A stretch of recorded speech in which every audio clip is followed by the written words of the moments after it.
ಸರಿ, ವನ್ಯಜೀವಿ ಮಾನವ ಸಂಘರ್ಷ ವನ್ಯಜೀವಿ ಮಾನವ ಸಂಘರ್ಷ ಎಲ್ಲ ಕಾಡುಗಳಲ್ಲೂ ಕೂಡ ನಡೀತಾ ಇದೆ, ಕಾಡಂಚಿನಲ್ಲಿ ನಡೀತದೆ.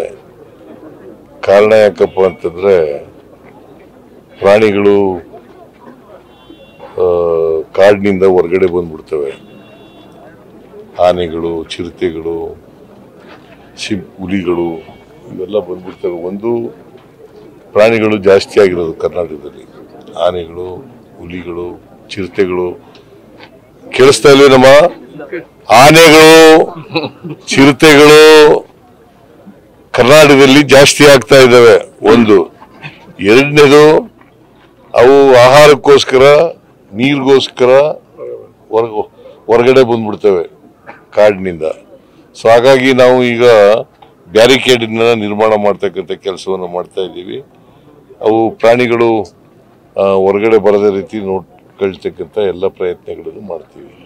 ಹಾಗಾಗಿ ಮಾನವ ಸಂಘರ್ಷ ಇದೆಯಲ್ಲ, ಪ್ರಾಣಿಗಳ ಜೊತೆ ಮಾನವ ಸಂಘರ್ಷ, ಅದನ್ನು ತಪ್ಪಿಸ್ಲಿಕ್ಕೆ ಎಲ್ಲ ಕೆಲಸಗಳನ್ನು ಮಾಡ್ತೀವಿ ನಾವು.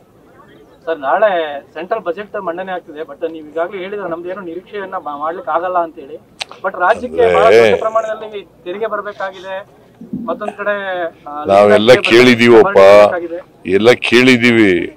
ಅವರು ಕ್ಯೂಡ್ರ ತರ ಇದಾರಲ್ಲ. ಈಗ ನಾವು ಡೆಲ್ಲಿಗೆ ಹೋಗಿ ಮಾಡೋದು, ನಮಗೆ ಡೆವಲ್ಯೂಷನ್ ಆಫ್ ಟ್ಯಾಕ್ಸಸ್ ನಲ್ಲಿ ಕಡಿಮೆ ಬರ್ತಾ ಇದೆ, ನಮಗೆ ಸೆಂಟ್ರಲಿ ಸ್ಪಾನ್ಸರ್ಡ್ ಸ್ಕೀಮ್ ನಲ್ಲಿ ಕಡಿಮೆ ಮಾಡ್ತಾ ಇದ್ದೀರಿ, ನಮಗೆ ಗ್ರಾಂಟ್ಸ್ ಏನು ಕೊಡ್ತಾ ಇಲ್ಲ ಅಂತೇಳಿ ಹೋಗಿ ಸೆಂಟ್ರಲ್ ಗೌರ್ಮೆಂಟ್ ಡೆಲ್ಲಿನಲ್ಲಿ ಹೋಗಿ ಪ್ರತಿಭಟನೆಯನ್ನು ಮಾಡೋದು. ನಾವು ಎಲ್ಲ MLAಗಳು, MP ಗಳು ಎಲ್ಲರೂ ಹೋಗಿ ಮಾಡೋದು, ಮಂತ್ರಿಗಳು ಎಲ್ಲ ಹೋಗಿ ಮಾಡೋದು.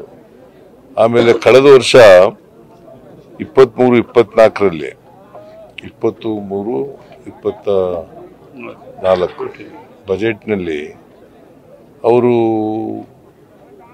ಅಪ್ಪರ್ ಭದ್ರಾ ಯೋಜನೆಗೆ 5,300 ಕೋಟಿ ಕೊಡ್ತೀವಿ ಅಂತ ಬಜೆಟ್ನಲ್ಲಿ ಘೋಷಣೆ ಮಾಡಿದ್ರು. ಎಷ್ಟು ದಿನ ಆಯ್ತು ಬಜೆಟ್ ಆಗಿ?